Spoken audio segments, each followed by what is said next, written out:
සුබ දවසක් වේවා ආදරණීය ඔයාට. ඉතින් මම අද ඔයාට අරගෙන ආවේ හාල් මැස්ස බැදුමක් කල් තියාගන්න පුළුවන් විදිහට රසට ඉක්මනින්ම හදාගන්න විදිහ. ඉතින් මේ හාල් මැස්ස බැදුම හදාගත්තාම සතියක් වුණත් තියාගෙන ආහාරයට ගන්න පුළුවන්. ඉතින් අපි බලමු මොනවද අවශ්‍ය කරන්නේ කියලා. ඉතින් මම අරන් තියෙනවා හාල් මැස්සෝ ග්‍රෑම් 200ක් විතර ප්‍රමාණයක් මේ විදිහට හොඳට පිරිසිදු කරලා සෝදලා. ඉතින් කරපිංචා ටිකක් අරන් තියෙනවා, සුදු ලුණු දිගාතට ලියලා අරන් තියෙනවා, අවු මිරිස් ඒ වගේම බී ලුණු ලියලා අරන් තියෙනවා, කෑලි මිරිස් තේහැඳි භාගයක් අරන් තියෙනවා, ගම්මිරිස් තේහැඳි කාලා ලුණු අවශ්‍ය ප්‍රමාණයට අරන් තියෙනවා. ඉතින් පෑන් එකකට මේ විදිහට තෙල් ටිකක් දාලා මුලින්ම අපි සෝදලා පිරිසිදු කරලා තියාගත්ත හාල් මැස්ස ටික දාලා හොඳින් බැද ගන්නවා.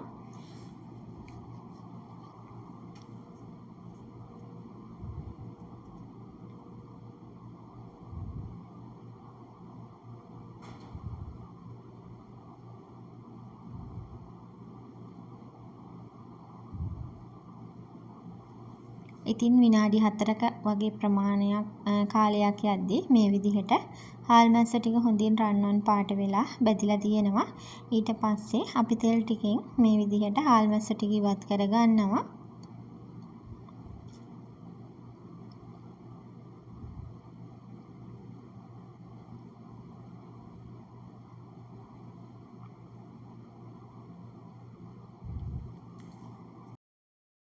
ඊට පස්සේ මම එකතු කරගත්තේ සුදු ලුණු ටික.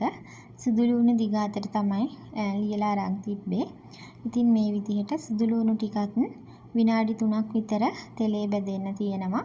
ඉතින් රන්වන් පාට වේගෙන එනකොට අපි සුදු ලුණු ටිකත් තෙල් එකෙන් තෙල් පෙරලා ඉවත් කරගන්නවා. ඉතින් විශේෂයෙන්ම කියන්න ඕනි මේ විදිහට බැදුමක් හදා ගන්නකොට මොනම දෙයක්වත් ප්‍රමාණය ඉක්මවලා බැද ගන්න එපා. එහෙම වුණොත් අපි හදන බැදුමට තිත්ත රසක් එකතු වෙනවා. ඉතින් අවශ්‍ය වෙලාවට අපිට පුළුවන් මේ විදිහට තෙල් පෙරලා සුදු ලුණු ටික ඉවත් කරගන්න. ඊළඟට එකතු කරගන්නේ අපි කපාගත්ත බී ලුණු ටික.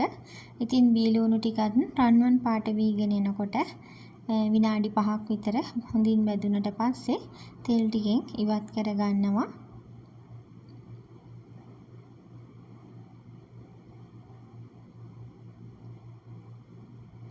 ඊළඟට අවු මිරිස් ඒ වගේම කරපිංචා ටික. ඉතින් මේ ටික බැදගන්නේ ලිප අපි ඕෆ් කරලා.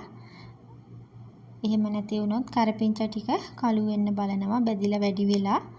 ඉතින් මේ විදිහට කරපිංචා ටිකත් අපි හොඳින් බැද ගන්න ඕනි.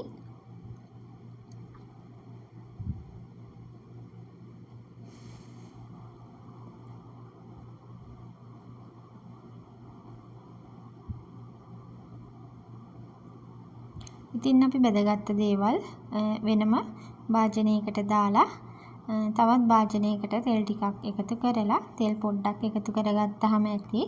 ඒකට අපි ගත්ත ලුණු ඒ වගේම ගම්මිරිස් කෑලි මිරිස් කුඩු ටික දාලා ටික වෙලාවක් ටෙම්පරාදු කරගන්නවා.